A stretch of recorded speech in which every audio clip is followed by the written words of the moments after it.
안녕하세요. 오늘의 누림의 최상용입니다. 오늘은 에스겔 두 번째 시간입니다. 먼저 1장 4절을 보겠습니다.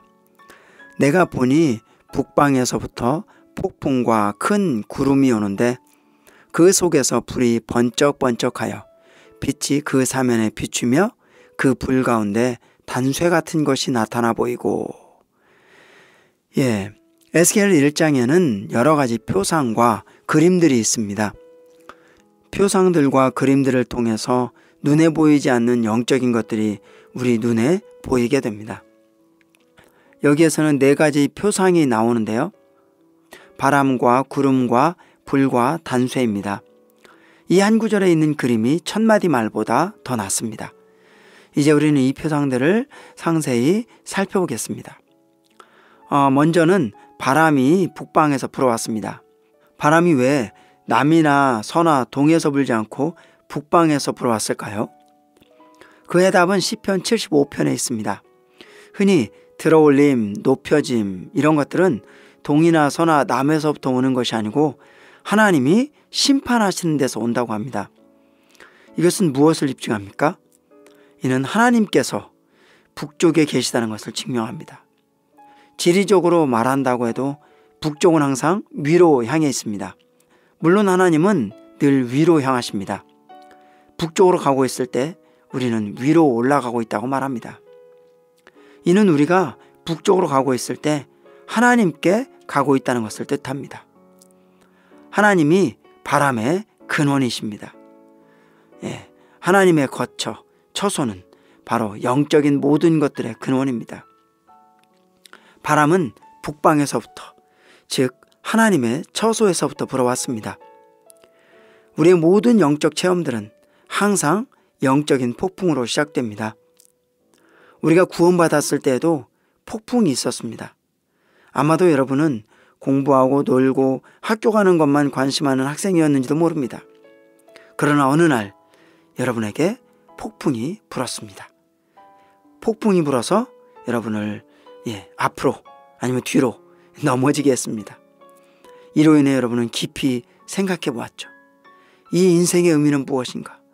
나는 어디서 와서 어디로 가는가? 이것은 폭풍이 분 것입니다.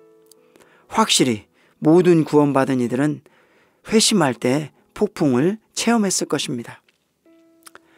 그 다음 구름이 나오는데요. 구름은 언제나 폭풍에 수반됩니다.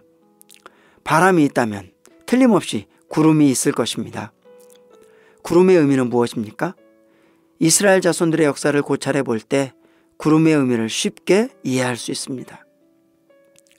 이스라엘 자손들이 애굽에서 나온 후 그들은 시내산에 도착하여 그곳에 진쳤고 하나님을 위해 장막을 세웠습니다. 그때 하나님의 영광이 곧 성막 위에 내려왔습니다. 모든 백성은 그 구름이 회막을 덮고 있는 것을 보았습니다. 그 구름은 하나님의 백성을 덮고 있는 그분의 표상이었습니다. 그분은 그분의 백성을 알을 품듯이 품고 있는 하나님이신 것이었습니다. 그분은 바람으로 오셨지만 구름으로 머무십니다. 그분은 우리에게 그분의 임재에 대한 누림을 주시려고 덮으시고 감싸시고 품으십니다. 이것은 우리 매일의 생활에서 그분 자신에 속한 뭔가를 산출하기 위한 것이었습니다. 그것은 놀랍습니다. 우리가 하나님을 부는 바람으로 체험할 때마다 그분이 우리를 감싸시고 덮으시고 품고 계신다는 느낌을 갖게 됩니다. 바람이 부는 것은 하나님의 임재를 우리에게 하늘에 속한 구름의 형태로 가져다 줍니다. 하나님의 임재는 바로 품으시며 덮으시는 하늘에 속한 구름입니다. 다음은 에스겔 1장 27절과 28절을 보겠습니다. 내가 본즉 그 허리 이상의 모양은 단쇠 같아서 그 속과 주위가 불 같고 그 허리 이하의 모양도 불 같아서 사면으로 광채가 나며 그 사면 광채 모양은 비 오는 날 구름에 있는 무지개 같으니 이는 여호와의 영광의 형상의 모양이라. 내가 보고 곧 엎드리어 그 말씀하시는 자의 음성을 들으니라. 여기에 먼저 불이 나옵니다. 에스겔은 자기를 감싸는 구름이 끊임없이 번쩍이는 불로 덮여 있음을 보았습니다. 이것은 참으로 우리의 체험에 따른 것입니다. 주님으로부터 폭풍이 불어오고 주님의 감싸는 임재를 지닌 덮는 구름이 머무를 때 또한 거기에는 우리 속에 무언가가 빛을 내고 살피고 불태우고 있다는 느낌도 있게 됩니다. 그러한 빛비춤과 번쩍거림과 빛남과 살핌 아래서 우리는 어떤 형제들에 대한 우리의 태도가 잘못되었음과 주님 앞에서 어떤 일들이 그릇되었음을 깨닫게 됩니다. 주님의 임재에 그러한 살피심 아래서 우리는 드러나게 됩니다. 우리는 자신을 정죄하고 자신의 부족함을 자백하게 됩니다. 그럴 때 그 살피심과 빛남이 우리 속에서 불탐으로 소극적인 모든 것들을 불태워 버리는 것입니다. 우리는 주님의 임재의 살피심 아래 있어야 합니다. 그분의 비추심의 정죄 아래서라면 우리는 기꺼이 이렇게 말할 것입니다. 주 예수님, 저를 태우소서. 저는 아무 데에도 쓸모없습니다. 저는 오직 태워지기에 알맞을 뿐입니다. 주여, 저의 기질을 태우소서. 저의 의도를 태우소서. 자아중심적인 것을 태우소서. 저의 동기들을 태우소서. 저의 목표를 태우소서. 이것도 태우시고 저것도 태우소서. 이것이 무엇입니까? 이것은 속생명에 대한 참된 체험인 것입니다. 그 다음은 단죄가 나옵니다. 하나님의 의도는 단지 우리를 태워서 죄로 만드는 것이 아닙니다. 우리 하나님은 좋은 목적을 갖고 계십니다. 불에서부터 단죄가 나옵니다. 단죄라는 단어는 일렉트럼인데요. 번역하기가 꽤 어렵습니다. 이 히브리어 단어에 해당하는 말이 다른 언어에는 없습니다.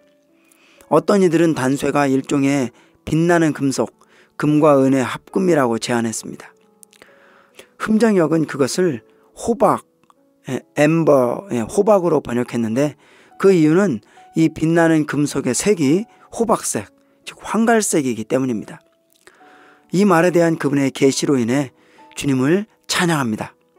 그것은 단지 금도 아니고 은도 아닌 금과 은의 합금입니다. 계시록에서 우리는 같은 원칙을 볼 수 있습니다. 거기에는 하나님과 어린 양의 보좌가 있습니다. 보좌 위에는 단지 어린 양만 계시는 것이 아니고 하나님만 계시는 것도 아닙니다. 거기에는 어린 양 하나님이 계십니다. 이분은 어린 양 하나님, 즉 구속하시는 하나님이십니다. 창세기 1장에서 그분은 그분 속에 구속의 요소를 전혀 갖고 있지 않으신 다만 하나님이셨습니다. 그러나 계시록에서 그분은 구속하시는 하나님, 즉 어린 양 하나님이신 것입니다. 오늘은 여기까지 살펴보겠습니다. 그럼 청취해 주셔서 감사합니다.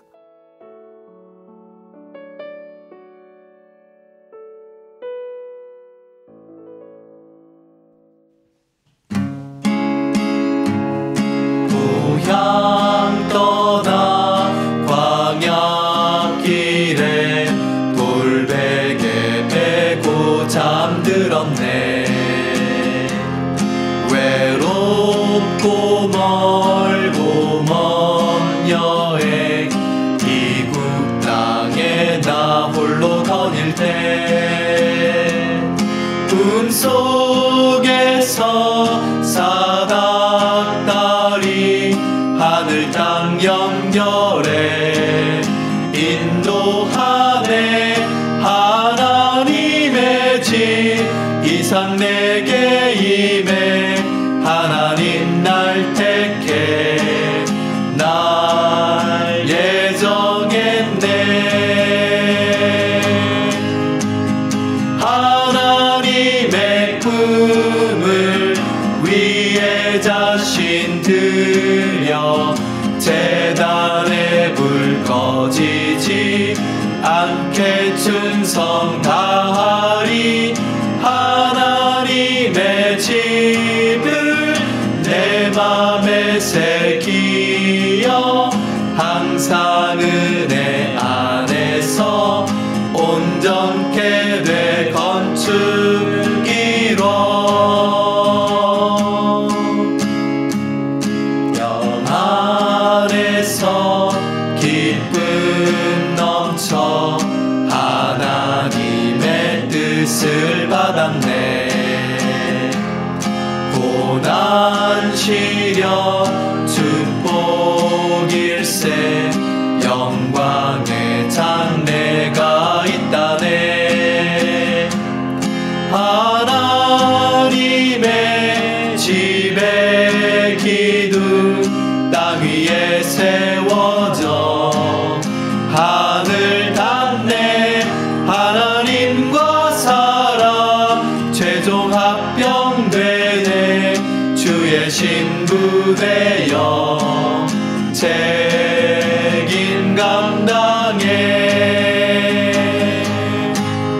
재단의 불 꺼지지 않게 충성 다하리.